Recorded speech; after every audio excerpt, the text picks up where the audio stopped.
All right, well, welcome everybody. Why don't we get started, and as others come in, we'll of course welcome them. Good afternoon. It's so good to see everybody here. My name is Dana Citron. I'm VP of Marketing at OrbitalFire, and we really want to thank you for joining us at this customer exclusive webinar, Stacking Cash, Best Practices for Securing Financial Transactions. Now, we offer these webinars as part of your Cyber Concierge benefits. They're all focused on helping you to simplify the complex world of cybersecurity. Now, so we're going to touch on some upcoming webinars in here just a moment. And we really want to talk about how we're just getting started. Oh, first, let's look at these. Here are the upcoming webinars in our series that we're going to have in July: a Cyber Prepper's Guide to Incident Response. And then every other month, we're going to have these. And after November, for sure, we're going to continue these on. If there's some topics that you're interested in learning more about, we would love any recommendations. We are certainly open to hearing all thoughts, and we'll add them to our list.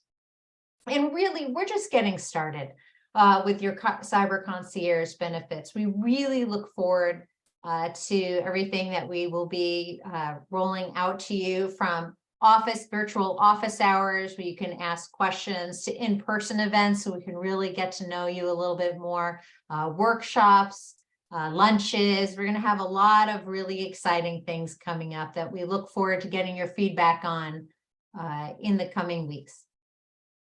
So as we get started, a couple of housekeeping notes. We really encourage questions during this webinar. Please use the Q&A option. You should see it at the bottom of your Zoom screen. And we're going to be recording this and sending it to everyone after the webinar. You can share it with others in your organization that you might think, or that you think this content will be beneficial for. Or if you want to go back and rewatch this and think about what, more about what you've heard today, you'll have it available to you. And, reach out to us, of course, at support@orbitalfire.com if you want to talk more about the topics that you hear today. We're always here to support you. Without further ado, I would like to introduce Reg Harnish, CEO of OrbitalFire, who's our presenter today. I'm sure many of you have met Reg, a well-known cybersecurity expert and thought leader in the industry. And with that, Reg, I'll hand it over to you. Thank you very much. Good to see everyone. Speaking of seeing, my presentation's over here and my camera's over here, so if it looks like I'm not paying attention, it is just an optical illusion. Thank you for being here. As Dana mentioned, it's really important for us to continuously deliver value to our customers. We know that cybersecurity can be challenging and confusing and frustrating. And, we're here as a resource for you to, one of our primary responsibilities is to continue to educate so that you can make more informed decisions as you go forward. And we want to partner with you on all of that. So we're looking forward to a whole bunch of different things where you'll be able to get engaged with us and really become more educated and fluent in cybersecurity in these different areas. So today, let's start with something that has kind of snuck up on us. And when I think about, I've been doing cybersecurity for 15 or 20 years, and there are a number of things, certainly big data breaches like Target and ransomware events that we hear about on a regular basis. They have kind of stolen the headlines, but the reality is that there's a much bigger issue out there. But let me start with some general statistics in cyber. Generally speaking, we don't trust statistics in this industry because most organizations don't report. There's not a lot of benefit to them reporting right now. Hopefully in the future, we can change that. But one thing we do know is that it's getting worse over time. And we know that our customers and other companies and businesses, organizations, municipalities, wherever you come from, we are gradually getting better at cybersecurity.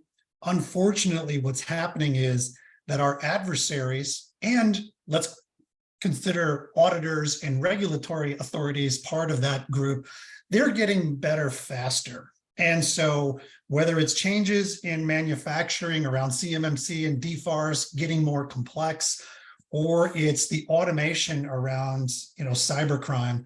These things are outpacing our ability to keep up. And so what we see is that while we may not know the exact numbers here, we do know that the gap is widening between our needs and what we feel like is a healthy place to be for any small business and our ability to meet those needs. And so, I think in particular for small businesses, there's a challenge, maybe perceived, maybe real, but because most small businesses come into this problem really with no budget or having, few resources pre-planned, it makes the challenge a little bit more difficult in terms of meeting that demands. But we do know that cybercrime is getting worse over time for many reasons. Now, I mentioned, the sort of headline stealing ransomware, and we continue to hear story after story about these, major disruptions that are caused by simply encrypting someone's folders and files and documents.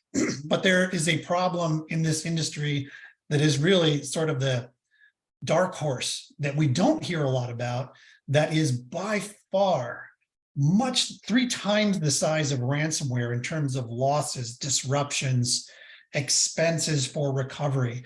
And that is something we call business email compromise. Now, you may have heard the term. I want to define it here. I want to talk a little bit more about the problem and what it is, because it's not just it's not just account takeovers and some of the things that you may have heard of before, but it really is an entire category of social engineering. And I'll talk about some of the specifics, but for us, this is really where any third party, any adversary is impersonating a known entity in your organization with the intent of stealing or manipulating or compromising a whole bunch of things. We're really focused on the financial aspects of this today, but we do know that a business email compromise is also used to steal information, intellectual property, even goods. We've seen these scams happen where, let's say, you get a text from your CEO that says, hey, listen, I'm traveling right now, but can you have a couple of flat screens delivered to our Atlanta address? Here it is. And provides an address that is not the Atlanta address for the business. And so we see it happening really across the spectrum. And one of the most frustrating things, and there are people on this webinar, customers on this webinar today who have been in this position where it wasn't even your money. You just happened to be in the supply chain that was compromised. And so perhaps one of your customers was scammed out of money because someone sent a fake invoice pretending to be you. And so we continue to see this. And I can tell you that in the last 12 months, we've not seen a single ransomware case in any of our customers, but we have seen probably close to a dozen, either directly involving a customer or indirectly involving a customer where they were just part of this conversation. But in some cases, it led to either litigation or threat of litigation or lost business because it's misunderstood. And your customers really don't understand this either. So if they get a fake invoice from Acme Co. and you are Acme Co. and they end up paying that invoice, well, they're not going to be very happy with you, even though it has literally nothing to do with you. So it can be very frustrating. And because of the nature of this fraud, it is widespread and it affects really everyone. So why is it so successful? Well, like other social engineering scams, it always appears to come from a legitimate source. So our adversaries do a really good job at times of making it appear through visual elements or by spoofing an email address or the tone of an email or even knowing someone's name. That can really make a difference. It always appears to come from a legitimate source that appears to know something about you or your supply chain, your vendors, your suppliers. Typically, it would come from an authority. Very common to see it, originate, fraudulently from a CEO or someone in the accounting department. So you feel like, oh, I need to, comply with this or I'm going to be in trouble. And we just had a conversation with a customer very recently and mentioned to them, oh, that also targets new employees. So very easy to find out that someone has joined your company. They're brand new because they can tell from LinkedIn. All of their contact information is available online. And so they immediately, within a week, contact that new employee in the accounting team and start hammering them with information. And because they're brand new and they want to do a good job and impress people, they hurry up and handle this request, even though it was fraudulent. We're always in a hurry, and so we don't take the time. Most social engineering and email scams takes about 2.5 seconds for us to check the sender's address, hover over a link, look for missing punctuation and things like that. But we're all in a hurry. So while we have the skills to do this, we don't always have the motivation or the correct security behaviors. And then, of course, this failure of imagination. Like we all remember the 9/11 Commission report.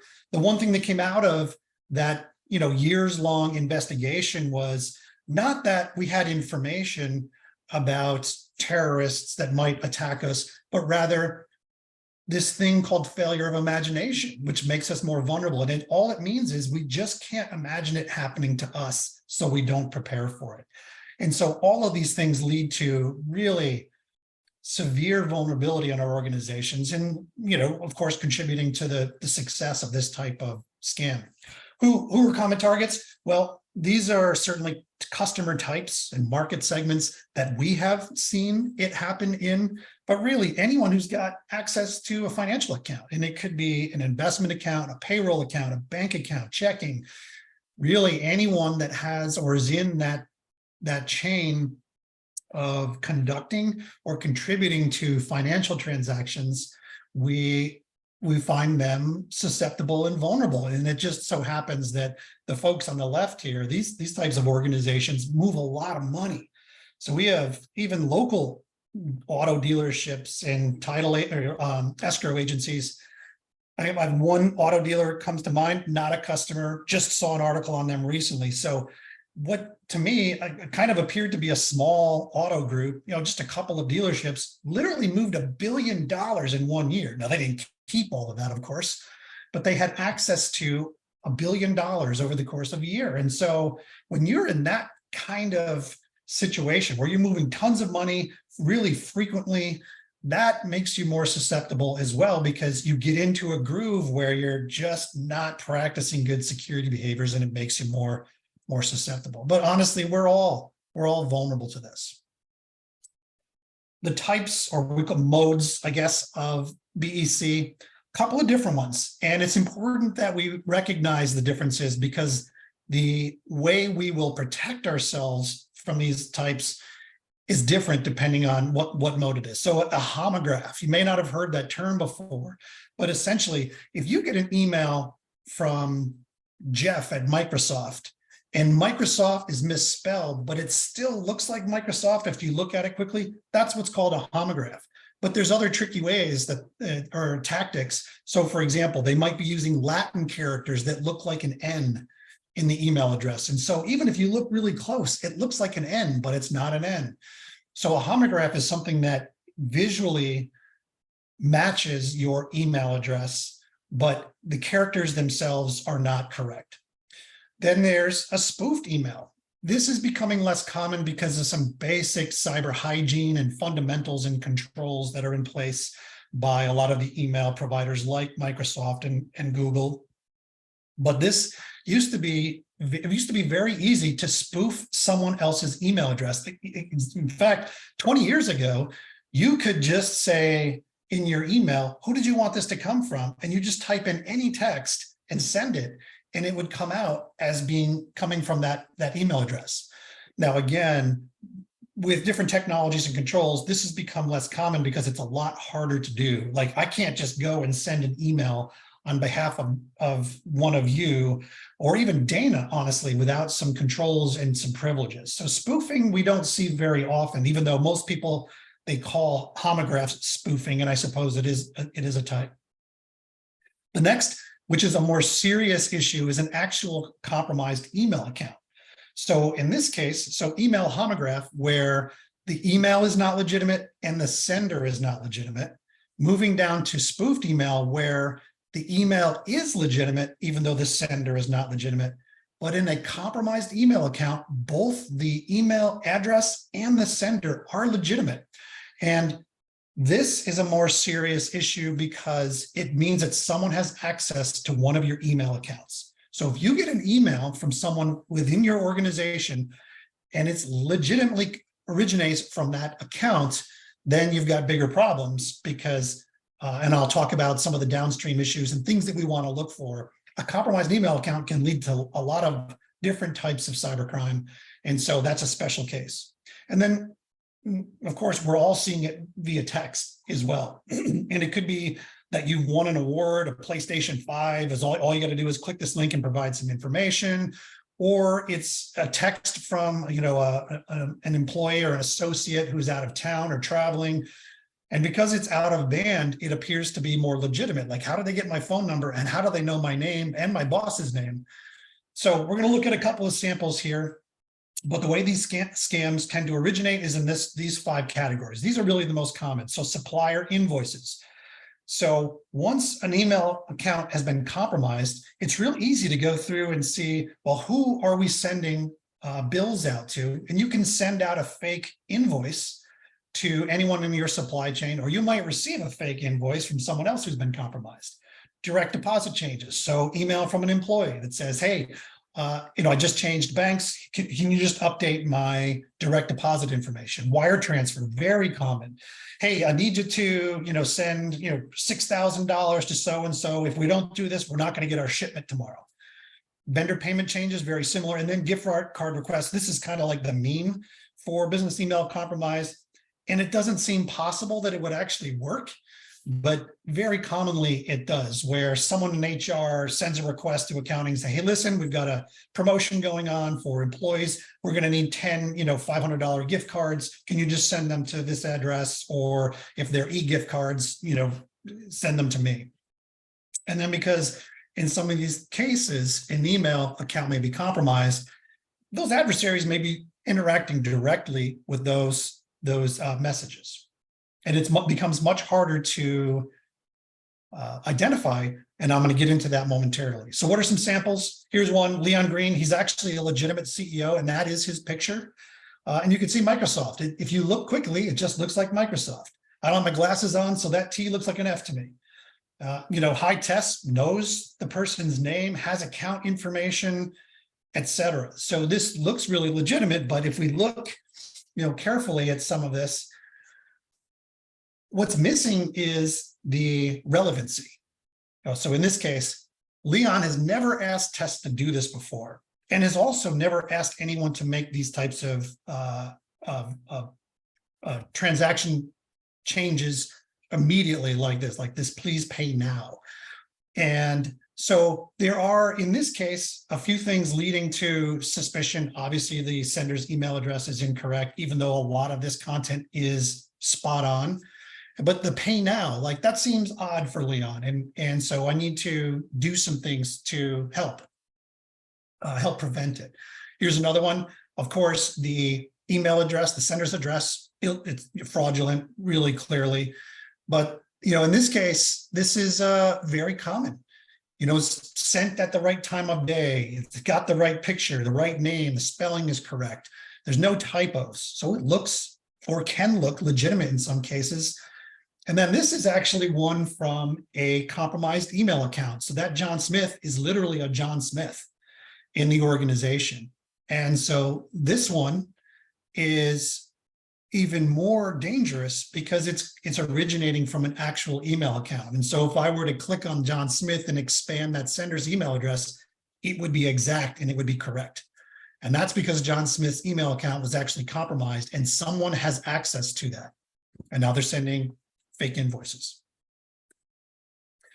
Now, in terms of solutions, let's jump right in because I think this is really where the meat of this is.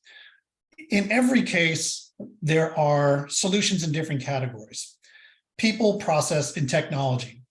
And oftentimes we lean a little too heavily on technology as a backstop or as our savior in some cases. And I'm here to tell you that if you think technology is going to solve your cybersecurity problems, well, then you may not understand the technology and you probably don't understand the problems. Technology is a really great crutch, a really great tactic to use, a really good tool, but without education and culture and a process, we're really going to focus on the people and process aspects of this because many of you may already have some technology in place. And I'm going to go through a whole bunch of recommendations now, but please know that anytime we're looking at a cybersecurity risk and we're looking to solve or reduce that risk, manage it, really, it's going to be across the spectrum in terms of the solution. There's almost never a case where you just plop in a technology and the problem just disappears. And likewise, generally speaking, training someone once on a solution and motivating them once, that may last for a couple of days, but we're all human beings and we've all got lizard brains, and we've essentially exhibited the same behaviors for thousands, tens of hundreds of thousands of years as a species.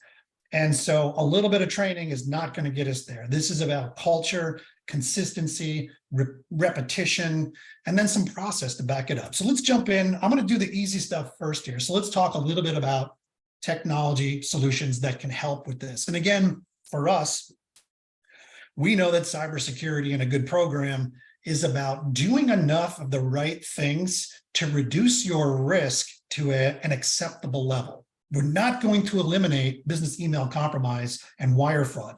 That's not the goal today, but we want to make it where we want to do enough in cybersecurity where the medicine isn't worse than the illness itself, right? So managing risk is part of the equation here. So let's talk real quickly about multi-factor. Everyone on this webinar today knows exactly what this is. You may not have it implemented now, but you probably should consider. It's a pretty simple technological change.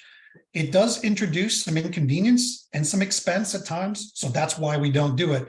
But I will say, of the many technology controls that are out there that seem to get a lot of attention, this is one in particular where, especially for business email compromise, account takeovers, and intrusions to things like email accounts, this is a really powerful control. It's not going to eliminate or all of the risk, but it is going to reduce it significantly. Now, of course, the trade-off is a bit of convenience. And so if you aren't familiar what this is, essentially, in addition to a username and password, you have to provide another factor. That's why they call it multi-factor. And factors can be something you know, something you have, or something you are. In the case of know, that's a password, right? Or you may know some other things. Something you have could be like a token. So like your authenticator app on your phone, you can't get that unless you have that phone. It's something you have. And then something you are, like a fingerprint, biometrics, things like that. So if you are considering multi-factor, I can tell you that in terms of business email compromise, wire fraud, account takeovers, it's a pretty powerful technology solution, and generally a simple implementation, which is going to introduce some convenience. But what we have found is once you get used to it, you don't even notice it. It's kind of like, turning your car off at the gas station. It's like once you do it 10 times, it's like you don't even think about it anymore. It's just a habit. A couple of other things, I'm going to nerd out just a little bit here. So SPFs, policy framework, and then a few others. These are essentially settings for email that you may not have access to, but your IT provider will, that helps authenticate and add integrity to senders that you may have received email from. So sender policy framework, basically DKIM, all of these things are operating in the background, meaning you don't even have to interact with them. Once they're deployed, they're just on. Their DNS settings and some other things that essentially provide some assurances that the sender in the email is who they say they are. So SPF and DKIM are they're two separate components, and DMARC is sort of a governance layer over both of those first two. It takes very little time. You could probably do it in a half an hour, and in some cases, no more than maybe an hour or two of your IT provider's time. So if you're paying for labor, separately, a very simple and effective way to reduce this, in particular spoofing, which we know we've done a pretty good job of so far. External email banners. Most email providers have the ability to say, if this email is coming from a third party or outside our domain, put a banner at the top and maybe the bottom or whatever to let the receiver know that this email originated from outside the organization. Now, disadvantages with all of these things, or they're not panaceas. So for example, these banners tend to get ignored once you've had them in place for a couple of months or a couple of weeks sometimes. So there is some maintenance with the banners. You're going to need to change them so that people don't just completely ignore them. So change the color, change the wording, change the positioning, whatever you need to do to get people's attention. But there is a little bit of maintenance on this. And then another one, and this is particularly specific to email compromise, where the account has been taken over and someone, an unauthorized individual or individuals, have access to an email account or another account. Very commonly, what happens is once that account is taken over, they set up, our adversaries will set up forwarding rules on that email account so that when the fraudulent email goes out with a fake invoice to someone in your supply chain, and that supplier responds, what they do is have that email, that inbound email, automatically forwarded to a folder so that it never shows up in your inbox. Because if you're in there working with your email and something weird shows up, it's like, what's going on? And so they're very cunning, and they use these email rule changes, these email rules to do this. Now, if you're in 365 and Google Workspace, you do have some capability to alert an administrator anytime that an email rule has been created or modified. And so this gives you some backstop. And because these are really, if your email account has been compromised, you can pretty much guarantee that you have had fraudulent email rules created on your behalf as well. If you can alert on that, it's sort of an out-of-band alert that the adversary will have no idea that that alert is happening, but we can catch it early on. Let's move on to people, which is probably the hardest part of this. And I don't know everyone that's on the webinar, but I'm pretty sure that all of you are doing some kind of employee security awareness training and testing. Now, this is critical because this is where skills come from. The ability to identify a scam or fraudulent email it comes from training, and the ability to identify the 5 to 7 components that really show up commonly in fraudulent email. Testing, how well is that training working, right? So training and testing are, they're sort of peanut butter and jelly. Like when you went to college, you didn't just sit in lectures. No, you had to go through testing to make sure that the lectures actually stuck, even if it was only for like 2 days in my case. So training and testing, they really go together. It's something you need to be doing on a continuous basis. My guess is that you're all customers and everyone on here is doing this on a monthly basis. And so you're already sort of handling the skills aspect. But what you might not be doing is the next one, which is culture and communications.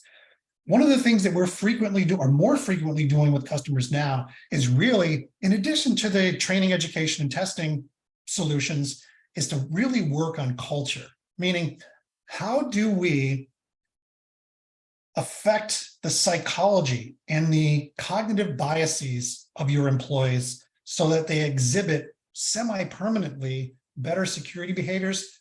That doesn't really come from training and testing. Training and testing support it, but really this is about culture. So setting the tone at the top, communicating to your employees what your expectations are of them, recognizing leaders, security leaders in your organization. And I'm not talking about your cybersecurity people. I'm talking about people who are doing a good job in exhibiting these desirable security behaviors. That kind of repetitive reinforcement of these desired security behaviors is really, really important. And by the way, once you've established a culture of security, your new employees will get it through osmosis. It's not something you're going to have to train them on. They're going to see how everyone else is acting, including the CEO and everyone else. And they're going to start to absorb that because, well, that's what human beings do. We want to fit in and we want to excel and we want gold stars. And so start thinking about, how do I connect with my employees, my workforce, because it could be contractors, part-timers, volunteers, anyone who's got access to your computers, data, or networks, and instill in them a semi-permanent motivation and incentive to exhibit good security behaviors. Sometimes it can be done easily, so a few communications per year. Sometimes it requires more of an intervention, and we are doing that with numerous customers today. So helping them with competitions or other types of communications like posters and handouts and stuff, information in their checks, or an intranet site, or games. Could be a lot of different things. We just did a cybersecurity day with a customer recently, where they had all of their department heads there to do a couple of things, but we got to spend a whole morning educating them on what's important and how do we start to build this culture of security. Critically important. It's going to be tough to get there. It's going to be tough to manage people risk without developing some kind of cultural changes. And then something that we talk about, and we've had these conversations with many customers about segregating duties. This is a best practice that is instilled in every single cybersecurity framework, every regulation, every mandate. And it's because the fox should not be watching the hen house. And so in this case, let's say you're conducting wire transfers. Let's hope you're not conducting wire fraud.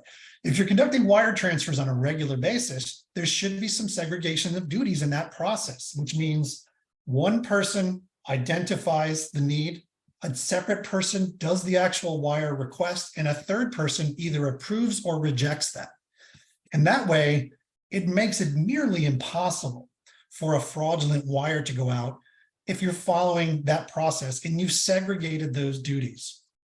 It can also be some basics like direct deposit changes, where there might be some workflow where one individual may request, maybe it's an employee themselves, or maybe it's someone in HR or their supervisor makes a request to make that change, but someone else actually makes the change. And so the idea here is that no one individual can do something without oversight. Really important, really simple too. Many of you are smaller organizations, and so it's not like you have 100 people or 1,000 people to choose from, but with just some basics here, this is really, really effective. And again, in terms of complying with general best practices in cybersecurity, we need this to happen throughout the organization, not just with wire transfers, but also with who can create an admin account, or who can have access to change firewall rules. I mean, these are things that should have some change management to them, some segregation of duties. So the people aspects, this is going to be the hardest part of this. Yeah, because we can document process, we can throw technology at the problem, but really, in my opinion, the people solutions are the most effective in terms of this. Technology and process are great backstops, but we need to start here with people. And then the last bit of this is a process, right? So what are the steps that we go through to make a change to someone's direct deposit, or to wire, or to pay a vendor invoice, or even to log into your mobile or online banking for your business? Well, one of those is out-of-band verification. So in your process, in your step-by-step, and let's just talk about wire transfer. Let's say there's a 3-step process. Someone identifies the need, a second person identified right in the process makes the request, and then a third person either approves or rejects that.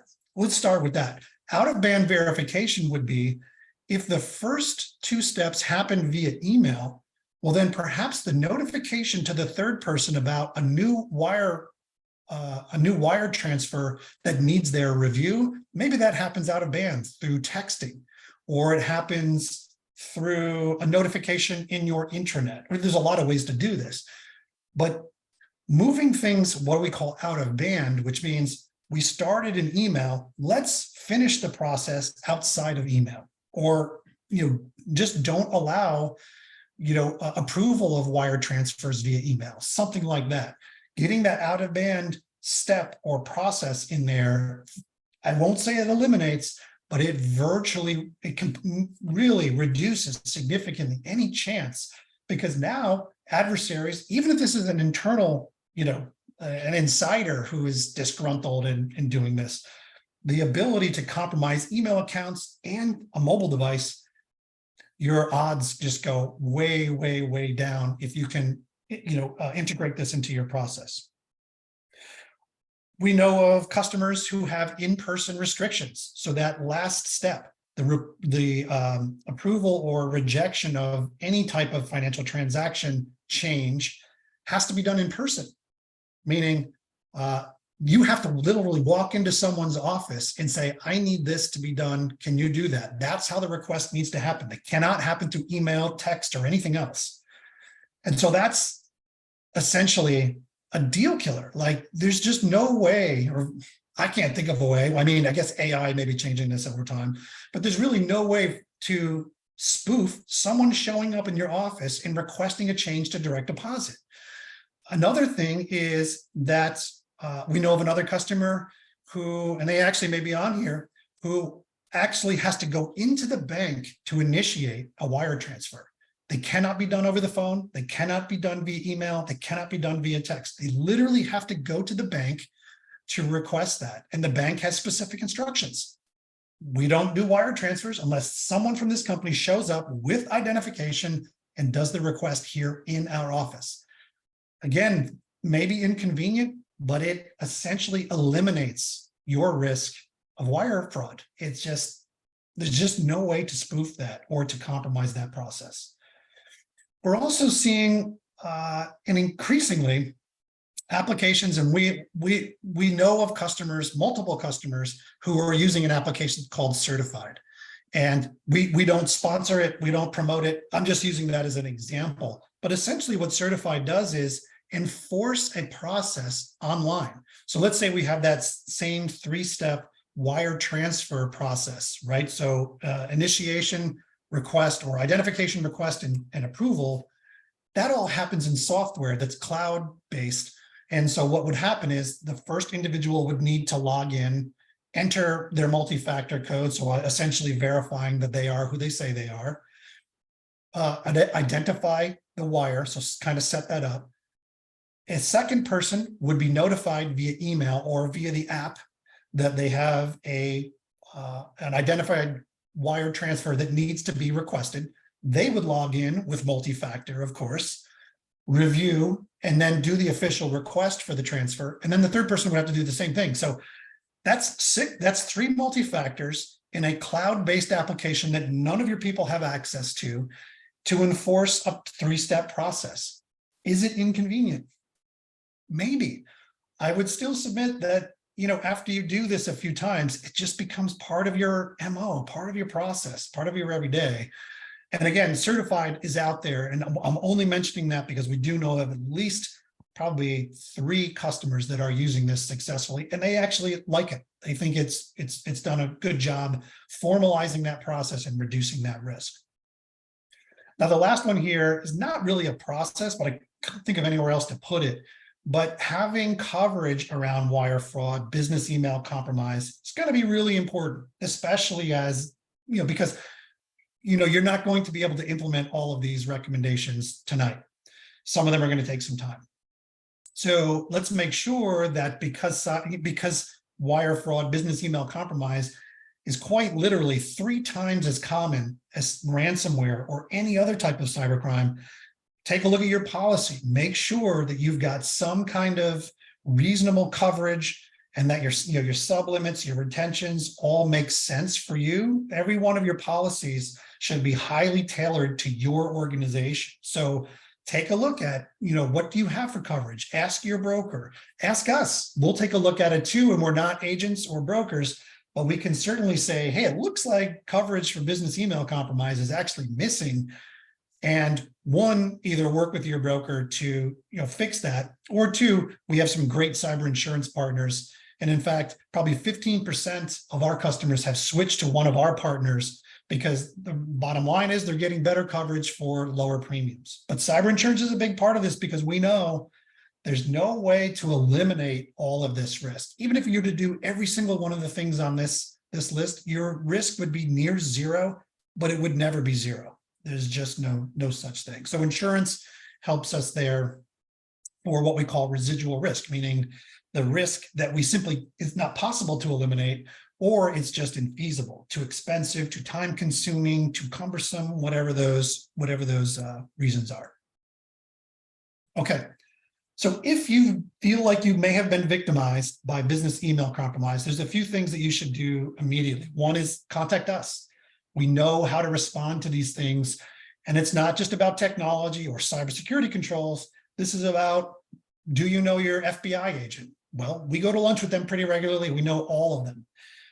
Do you have a good crisis communications firm on retainer? Do you have a cybersecurity and fluent attorney at the ready?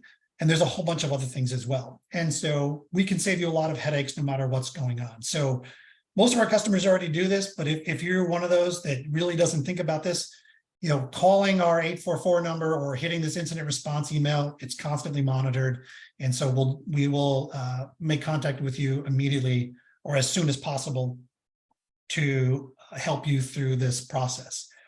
If your issue appears to be a wire that was, however it happened, went out and it's a fraudulent wire, contact your bank immediately. There are times where, especially if it's international, and let's face it, a lot of these requests are for international wires, because once it leaves the United States, it's generally not coming back, and the FBI can get involved to do recovery on some of those funds, but it's not super successful. And it really depends on which bank and which country the money left for, because some countries are more cooperative than others. Some banks are more cooperative. But the reality is, once that wire has left your account, it becomes much more difficult and complex to recover those funds.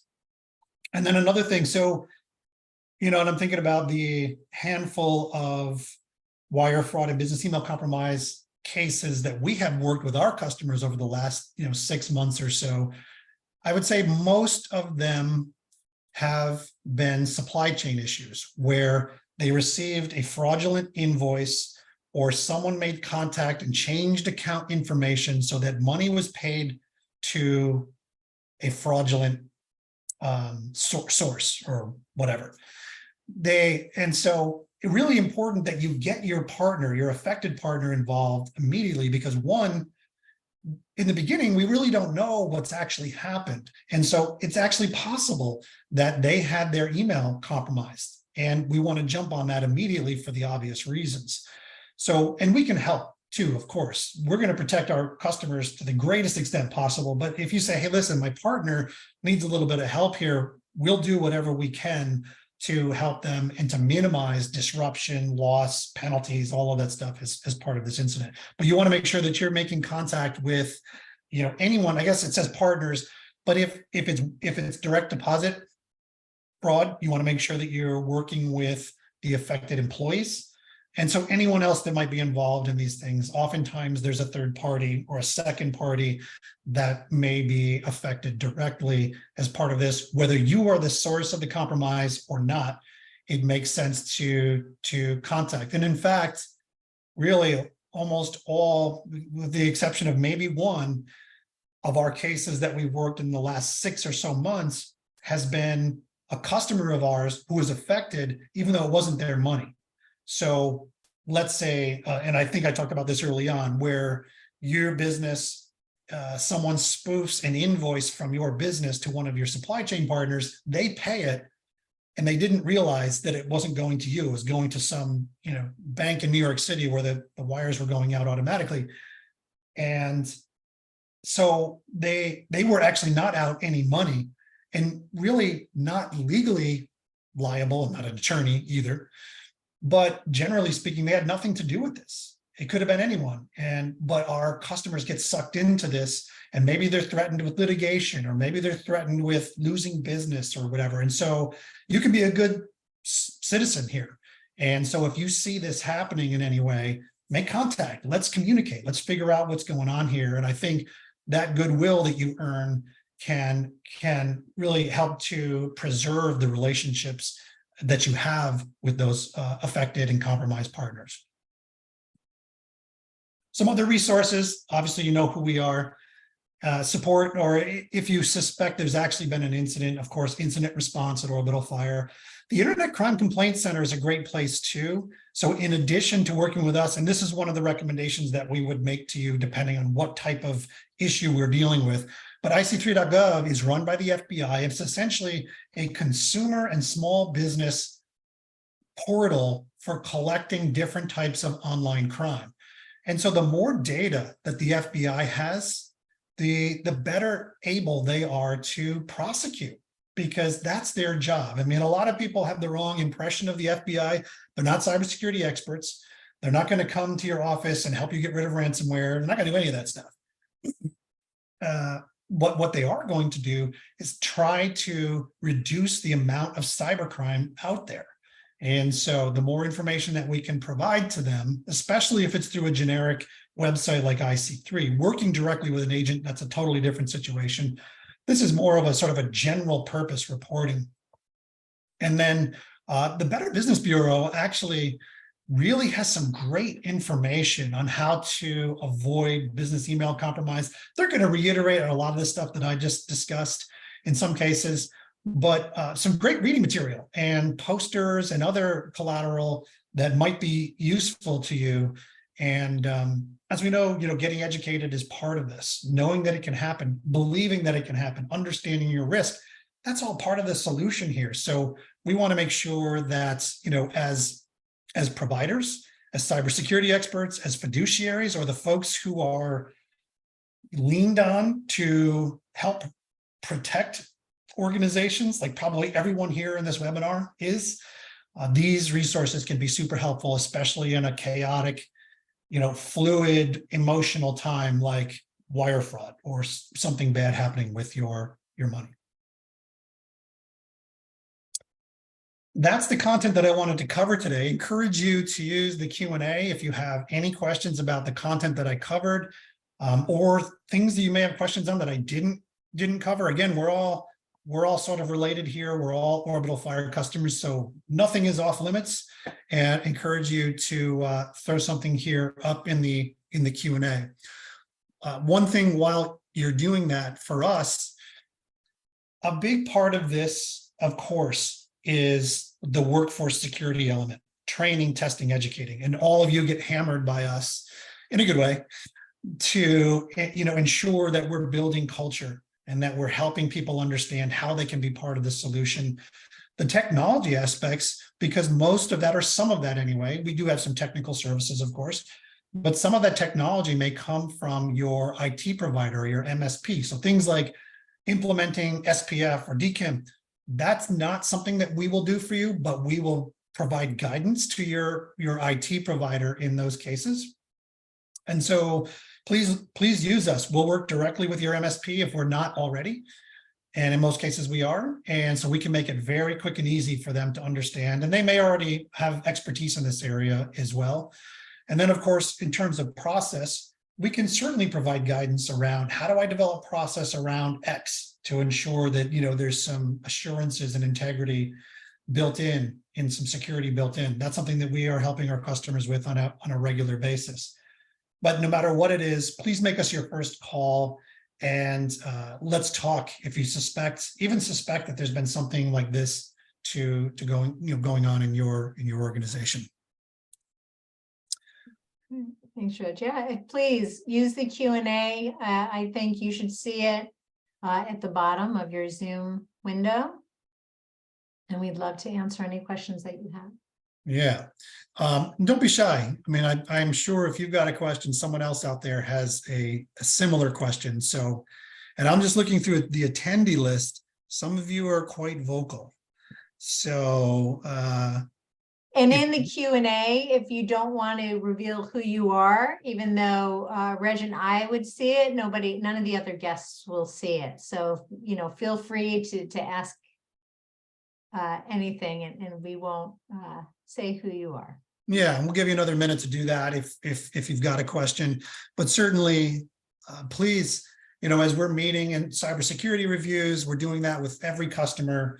If you have questions, please let us know. And whether you think of a question afterward or you are already committed to doing something better in this area, please let us know, and we'll do whatever we can to help you. Looks like we don't have any questions, so we're not going to keep you any longer than we need to. This, as Dana mentioned, this webinar will be recorded, so do with it as you see fit. If there are others who might find this beneficial, and please let us know if you have any questions. Thank you for your time today. Look forward to doing another one of these in 2 months on a different topic. If you have topics that you'd like us to cover, please let us know. We want to make these useful and valuable to all of you. And the best way to do that is to have, the topics and areas driven directly by our customers. So thank you again, and appreciate your time today. Right. Thanks, everybody.